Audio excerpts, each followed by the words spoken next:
Hello students, आप सबका एक बार फिर स्वागत है मेरे YouTube चैनल ज्ञान गंगा जूलॉजी पर।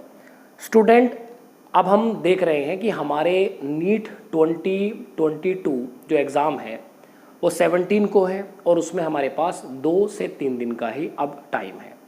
तो स्टूडेंट, लास्ट टाइम में how to get 600 plus marks in NEET 2022 exam, normally हमने पूरे साल पढ़ाई की है, मेहनत की है, अलग अलग सोर्सेज से हम पढ़े हैं। आप अलग अलग कोचिंग इंस्टीट्यूट से आपने कोचिंग ली होंगी, आपने अपने नोट्स बनाए होंगे या आपने एनसीईआरटी से पढ़ा होगा। तो इवन जो आपने पढ़ा है आप पूरी तरह से उस पर कॉन्फिडेंट रहिएगा। आपको ये भरोसा होने चाहिए अपने आप पर कि एग्ज़ाम में हम अपना 100% वहाँ पर दें। तो उससे रिलेटेड मैं आपको कुछ चीज़ें बताता हूँ जहाँ पर आप कुछ चीज़ों का यूज़ करके 600 प्लस नंबर तक आप अपने ला सकते हैं। इवन उससे ज़्यादा नंबर भी आप ला सकते हैं। एक मैनेजमेंट आपको यहाँ पर कुछ चीज़ों का करना पड़ेगा। देखिएगा, सबसे पहले हमारे पास है टाइम मैनेजमेंट। जैसा कि आप देख रहे हैं कि आपका जो एग्ज़ाम है वो 2 बजे से और 5:20 तक आपका पेपर होगा। 3 घंटे 20 मिनट का आपका पेपर होगा।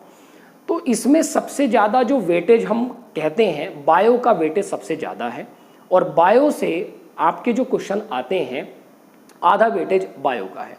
अगर हम ओवरऑल बात करते हैं, हमारे पास 200 क्वेश्चन आएंगे जिसमें से 180 हमें सॉल्व करने हैं और बायो में हमारे पास आएंगे 100 क्वेश्चन जहां से आपको 90 क्वेश्चन सॉल्व करने हैं। तो बायो वाले पोर्शन को आप पहले सॉल्व करेंगे और लगभग 45 टू 50 मिनट में आप बायो को सॉल्व कर लेंगे।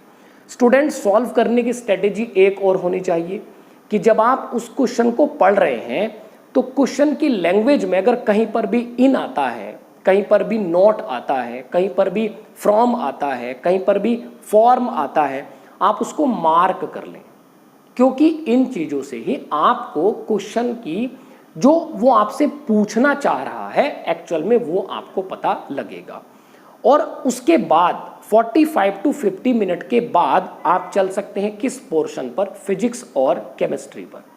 अब फिजिक्स और केमिस्ट्री को जब आप सॉल्व कर लेते हैं, क्योंकि उसमें कई बार हमें समय ज़्यादा भी लग सकता है, फिजिक्स और केमिस्ट्री सॉल्व करने के बाद जितना आपको वहाँ पर आता है, स्टूडेंट जितना हमें आएगा हम उतना ही वहाँ पर सॉल्व करेंगे, क्योंकि आप जानते हैं एग्जाम में निगेटिव मार्किंग भी होती है और अननेसेसरी आप अपने आंसर भी नहीं लगा सकते। तो फाइनली फिजिक्स और केमिस्ट्री के लिए लगभग आपको 2.5 घंटे का समय मिलता है। अब अगर कोई स्टूडेंट दोनों को 2 घंटे में पूरा कर लेता है या कुछ और टाइम थोड़ा ऊपर या नीचे जाए, तो जो टाइम बचता है उसमें आप बायो पर वापस आ सकते हैं। बायो पर वापस आने का क्या मतलब हुआ, जो क्वेश्चंस आपके डाउट के कारण अभी आपने नहीं किए हैं, वो पूरे नहीं हो पाए हैं, आप उनको भी सॉल्व कर सकते हैं। तो इस तरह का टाइम मैनेजमेंट आपको हेल्प करेगा। दूसरा है फोकस ऑन राइट। स्टूडेंट, जैसा कि आप जानते हैं यहाँ पर निगेटिव मार्किंग भी है, तो आपका फोकस मेनली किस पर होना चाहिए, जिस क्वेश्चन को आप सॉल्व करें वो सही ही होना चाहिए, मतलब 100% कॉन्फिडेंस कि हमारा आंसर सही है। उसके बाद है अवॉइड OMR मिस्टेक। अब OMR को लेकर बहुत सारे स्टूडेंट, इवन जो पहली बार स्टूडेंट ये एग्जाम दे रहे हैं, उनको ध्यान से इस वीडियो को देखना है। OMR को लेकर क्या होता है, कुछ स्टूडेंट कहते हैं पहले हम 10 क्वेश्चन पढ़ लेते हैं, देख लेते हैं, आंसर चुन लेते हैं और 10 का OMR एक साथ ही फिल कर देंगे। आपको ऐसा नहीं करना, इस गलती से आपको बचना है। स्टूडेंट, क्वेश्चन सॉल्व करो और OMR को फिल कर दो। इवन OMR के बारे में मैं आपको एक बात बताता हूं कि जैसे OMR में हम इस तरीके का स्ट्रक्चर देखते हैं, जैसे ये आपके ऑप्शन हैं, तो आपको OMR इस तरीके से फिल करनी है। ये जब आप इस तरीके से फिल करते हैं तो इस स्ट्रक्चर के बाहर जाने के चांसेस कम होते हैं और आपका जो ये सही तरीके से ये फिल हो जाता है। लेकिन कुछ लोग ऐसे OMR भरते हैं इस तरीके से, और कई बार ये ऐसे भी मिस्टेक हो जाती है, ऐसे मिस्टेक हो सकती है, तो वो आपका गलत हो जाएगा। तो आपको OMR से रिलेटेड मिस्टेक करने से बचना है। तो आप time management, focus right question पर और OMR मिस्टेक को आप अवॉइड करें। इन चीज़ों को ध्यान में रखकर आप अपने नंबर मैक्सिमम ला सकते हैं। एक लास्ट बात स्टूडेंट मैं आपको बताना चाहूँगा नीट के एग्ज़ाम के ड्रेस कोड से रिलेटेड। स्टूडेंट मेल और फीमेल की अगर हम बात करें, मेल स्टूडेंट और फीमेल स्टूडेंट, तो आप एक राउंड नेक हाफ स्लीव की टी शर्ट आपको पहनकर जानी है।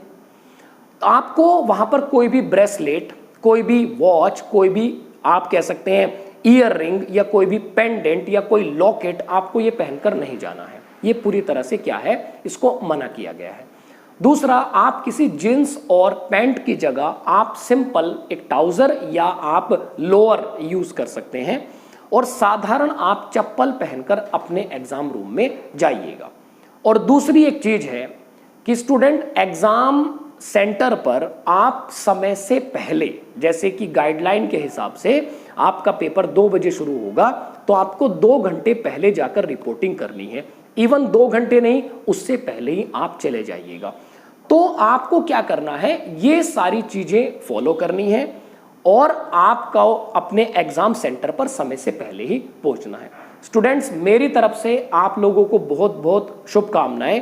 Best of luck. आपका एग्जाम पूरी तरीके से अच्छा होगा। आप अपने आप में कॉन्फिडेंट रहें, अपने आप पर भरोसा रखें और जल्दी ही मेरी आप लोगों से मुलाकात होगी। Thank you so much students.